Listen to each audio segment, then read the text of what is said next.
अस्सलाम वालेकुम व्यूअर्स, मैं हूं अदीला और आप देख रहे हैं अदीलाज़ ब्यूटी सलोन। आज मैं फेल्प्स कंपनी की nano plastic keratin zero omega का ट्यूटोरियल लेकर आई हूं। आपने वीडियो को स्टार्ट से एंड तक देखना है क्योंकि इसमें मैं नैनो प्लास्टिक केराटिन से रिलेटेड तमाम इन्फॉर्मेशन आपके साथ मुकम्मल शेयर करूँगी।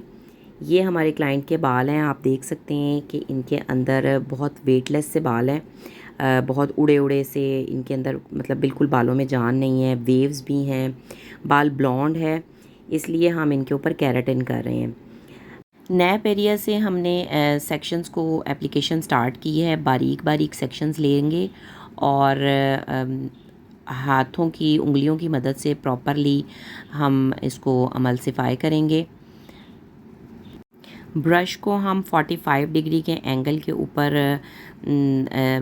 कॉमिंग वे में चलाएंगे ताकि प्रोडक्ट हर जगह पर प्रॉपरली पहुंच जाए। केराटिन हम बालों में तब प्रेफर करते हैं जब क्लाइंट को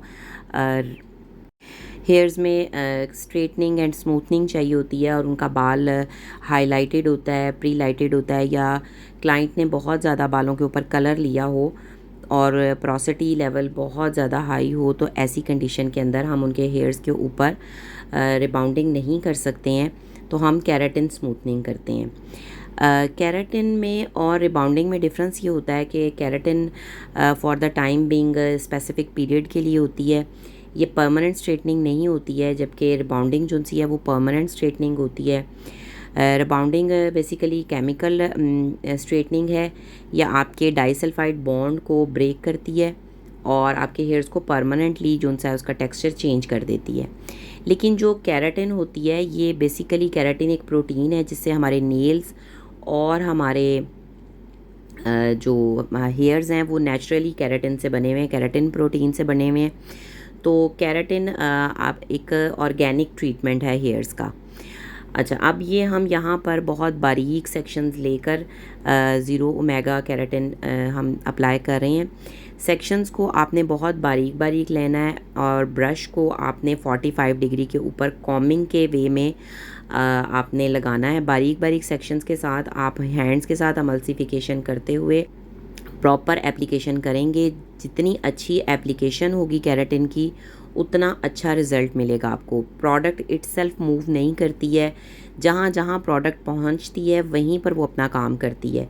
इसलिए एप्लीकेशन के दौरान हमें इस बात को 100% कंफर्म करना होता है कि प्रोडक्ट बाल के हर एरिया तक पहुँचे। ऐसा ना हो कि किसी जगह पे प्रोडक्ट हो और किसी जगह पे ना हो। हेयर शाफ्ट से रिलेटेड जितने भी हमारे ट्रीटमेंट्स होते हैं उन्हें हम 1 इंच का गैप रख के रूट से अप्लाई करते हैं।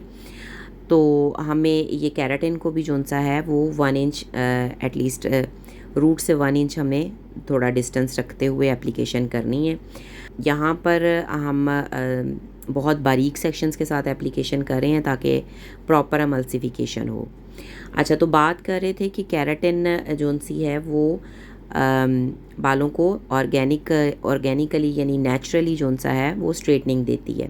अगर इसको मैं एक नॉर्मल वे में, इजी वर्डिंग में अगर मैं इसको डिस्क्राइब करूं केराटिन को, तो ये बिल्कुल ऐसे ही है कि जैसे अगर आप किसी बालून के अंदर वाटर को जब आप फिल करते हैं तो जितने भी बालून की फोल्ड्स होती हैं वो ख़त्म हो जाती हैं और उसकी जो स्किन है वो स्मूथ हो जाती है, सारी फोल्ड्स ख़त्म हो जाती हैं और बालों में मतलब बालून वेट हैवी फील आती है। तो केराटिन चूँकि एक प्रोटीन है और जब वो बालों के अंदर डिपॉज़िट की जाती है तो वो बालों के वेट को इंक्रीज़ करती है और उस डिपॉज़िटिंग की वजह से, यानी केराटिन के ज़्यादा एडिशन की वजह से बालों के अंदर एक तो वेट बिल्ड होता है और उस वेट की वजह से बालों की जो फोल्ड्स हैं, यानी कि जो नेचुरल उनका जो वेव्स होती हैं या जो कर्ल्स होते हैं वो स्ट्रेट हो जाते हैं। तो ये लेकिन इस तरह से ही है कि अगर बालून के अंदर अगर हम होल्स कर दें तो आहिस्ता आहिस्ता सारा पानी निकल जाएगा, जो बालून है उसकी फोल्ड्स वापस मतलब बालून अपनी ओरिजिनल हालत में आ जाएगा। तो हेयर्स में भी ऐसा ही होता है कि अगर हेयर्स के क्यूटिकल ओपन हो जाएं किसी भी रीज़न से, तो आहिस्ता आहिस्ता केराटिन निकल जाती है स्किप हो जाती है और बाल वापस अपनी पोजीशन पे वापस आ जाता है। सो अगर हम ये चाहते हैं कि केराटिन का स्टेज ज़्यादा रहे, हमारे हेयर्स मैनेजेबल रहें ज़्यादा देर तक, तो उसके लिए हमें अपने क्यूटिकल को क्लोज़ करना पड़ेगा, क्लोज़ रखना पड़ेगा, और उसके लिए कुछ प्रिकॉशंस हैं जो हमें फ़ॉलो करनी पड़ती हैं। केराटिन के स्किप होने की 2 से 3 वजूहात होती हैं। सबसे पहले ये कि जो सलाइन वाटर है, यानी नमकीन पानी, खारा पानी, वो हमारे क्यूटिकल को ओपन करता है। जैसे ही क्यूटिकल ओपन हुआ मीन्स डोर ओपन हो गए, अब उसमें से केराटिन बाहर निकल जाती है। इसलिए ऐसे इलाके जहाँ पर खारे पानी की प्रॉब्लम है, बोर का पानी है, दरिया का पानी या समंदर का पानी फ़िल्टर होकर मिल रहा है आपको, जहाँ पर जिसमें साल्ट इंक्लूडेड है, तो ऐसी कंडीशन के अंदर वहाँ पर आपकी केराटिन ज़्यादा देर स्टे नहीं करती है। दूसरी कंडीशन ये है कि जब आप बहुत स्वेटिंग का सीज़न है, जैसे वेदर बहुत हॉट है, स्वेटिंग सीज़न है, तो उस कंडीशन में आपको स्वेटिंग होती है। जब आपको स्वेटिंग होती है तो वहाँ पर भी आपकी बॉडी के साल्ट जो से हैं वो एक्सक्रीट हो रहे होते हैं। रूट एरिया के पास जब वो सॉल्ट्स आपको एक्सक्रीट होते हैं तो वो हेयर्स की जो केराटिन है उसकी जो मतलब पोर्स हैं, क्यूटिकल्स हैं, उसको ओपन कर देते हैं और केराटिन रूट्स के पास से स्किप हो जाती है और वहाँ पर कर्ल्स आ जाते हैं या वेव्स आ जाती हैं। जी, तो यहाँ हमारी एप्लीकेशन केराटिन की कंप्लीट हो रही है। अब हम इसे कंप्लीट करने के बाद इसे कैप करेंगे और इसको 1 आवर का टाइम देंगे। चूँकि इनके बाल ट्रीटेड हैं तो इसलिए हम इन्हें 60 मिनट का टाइम दे रहे हैं। अगर वर्जन बालों पर हम कर रहे हों केराटिन तो उस कंडीशन में हम इन्हें 90 मिनट्स का टाइम देते हैं। उसके बाद हमने बालों को सादे पानी के साथ रिंस किया है 100% और अब हम बालों को 100% ड्राई करेंगे।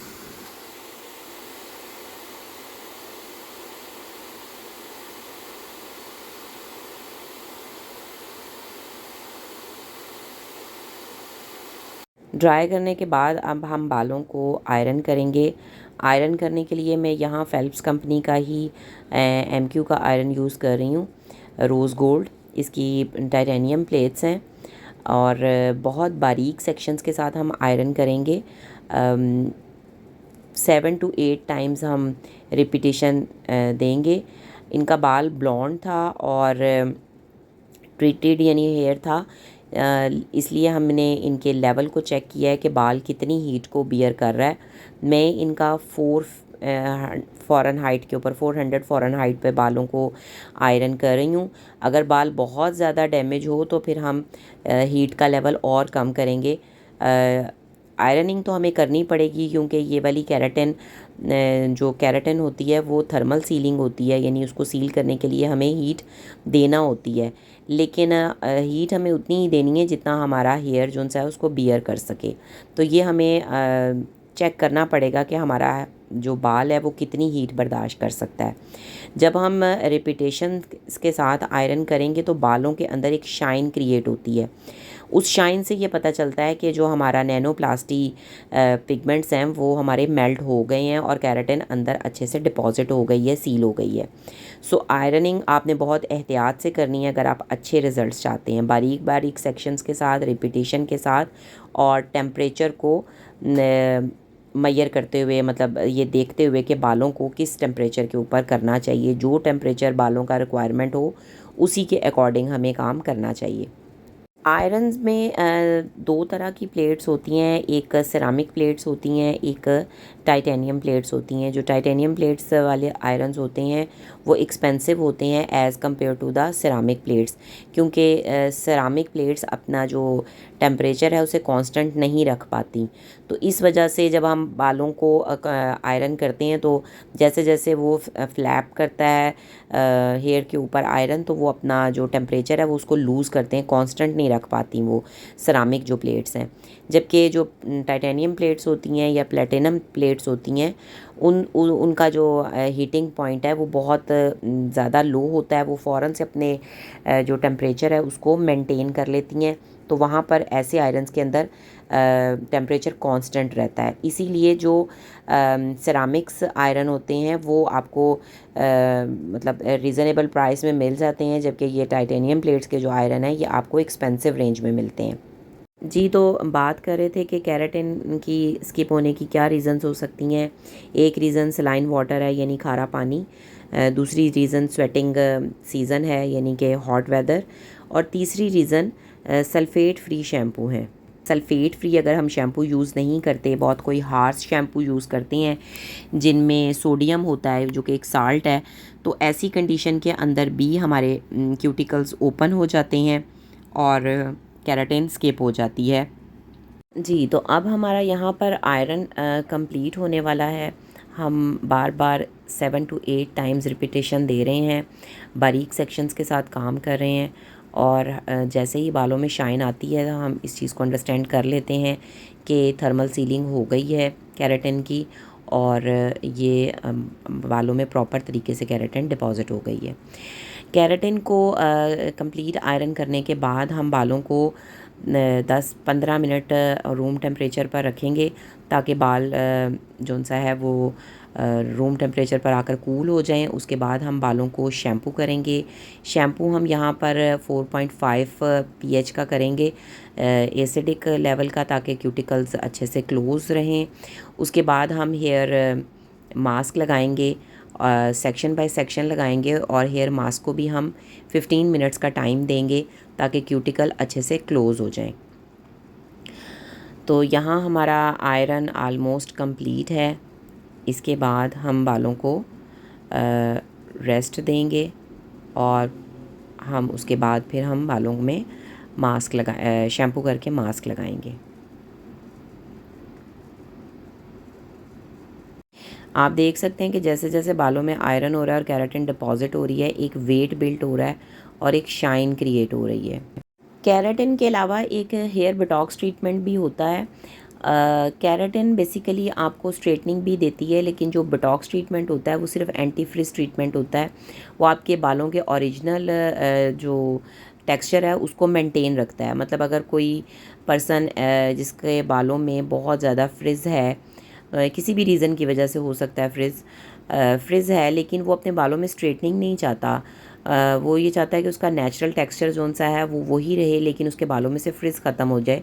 तो ऐसी कंडीशन में हम केराटिन नहीं करते, हम हेयर बोटॉक्स करते हैं। हेयर बोटॉक्स बालों में से फ्रिज को निकाल देता है, और लेकिन बालों का जो ओरिजिनल टेक्सचर है उसको मेंटेन रखता है।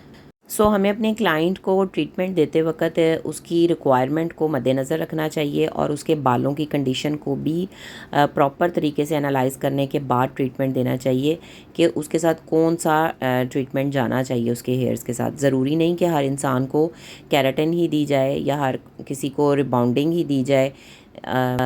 According to the hair requirement हमें ट्रीटमेंट डिसाइड करना होता है। अब आप ये देखें कि आयरन के बाद बालों में एक वेट बिल्ट हो गया और एक शाइन जोन सी है वो बालों के अंदर आ गई है।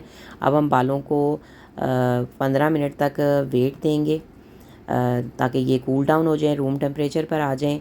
उसके बाद हम बालों में ये मास्क अप्लाई कर रहे हैं। शैम्पू हम कर चुके हैं, अब हम मास्क अप्लाई करेंगे, और मास्क को हम अच्छे से अमल्सीफ़ाई करेंगे पूरे हेयर्स में। कॉम भी बाद में करेंगे और अच्छे से अमल्सीफ़ाई करेंगे, क्योंकि ये क्यूटिकल को क्लोज़ करता है। कंडीशनर जो सा है वो सिर्फ हम हेयर शाफ्ट पर लगाते हैं, लेकिन जो मास्क होते हैं इनको हम स्कैल्प पे भी लगा सकते हैं, क्योंकि जब हम हेयर स्पा करते हैं तो हम मसाजेस करते हैं इसके साथ। 15 मिनट के बाद हमने बालों को रिंस किया है, और अब हम ब्लो ड्राई से बालों को ड्राई कर रहे हैं। ब्लो ड्राई करते हुए भी हम जो ब्लो ड्राई है उसकी डायरेक्शन टॉप टू डाउनवर्ड करेंगे, और अपने हेयर्स को फिंगर्स की हेल्प से हम कॉम कर रहे हैं। अभी मैंने कोई कॉम नहीं की, सिर्फ फिंगर ब्लास्ट हम ड्राई कर रहे हैं, और जो ड्रायर की डायरेक्शन है वो टॉप टू द बॉटम है। अब मैं हेयर्स में सीरम अप्लाई कर रही हूँ। डिक्सन का मैं आर्गन ऑयल ऑर्गबीटा सीरम अप्लाई कर रही हूँ, और अब इसके बाद मैंने बालों को अगेन 100% ड्राई किया है। ये जो ड्राई है ये फिंगर ब्लास्ट ड्राई है, अभी तक कॉमिंग हेयर्स में नहीं की है, लेकिन आप देख सकते हैं कि बाल स्ट्रेट एंड स्मूथ हैं। ये हमारे हेयर्स का फाइनल रिज़ल्ट है। फिंगर ब्लास्ट आयरन के बाद आप देख सकते हैं कि हेयर्स में कितनी शाइन है, और बिल्कुल स्मूथ हैं, बाल सिल्की हैं, और उड़ा उड़ा सा नहीं लग रहा, स्ट्रेटनिंग में भी आ गया है, और एक वेट बिल्ट हो गया है हेयर्स में। फेल्प ज़ीरो मेगा केराटिन का कंप्लीट प्रोसीजर मैंने आपके साथ शेयर किया है। उम्मीद है कि आपकी सारी क्यूरीज़ रिज़ॉल्व हो गई होंगी। अगर कोई क्यूरीज़ हैं तो आप मुझसे क्वेश्चन कर सकते हैं। I will definitely reply you. अगर आपको वीडियो अच्छी लगी है तो इसे लाइक करें, शेयर करें, मेरे चैनल को सब्सक्राइब करें और बेल आइकॉन को क्लिक करें ताकि आने वाली हर न्यू वीडियो की नोटिफिकेशन आपको मिलती रहे। मिलते हैं बहुत जल्द एक नई वीडियो के साथ। तब तक के लिए टेक केयर। अल्लाह हाफ़िज़।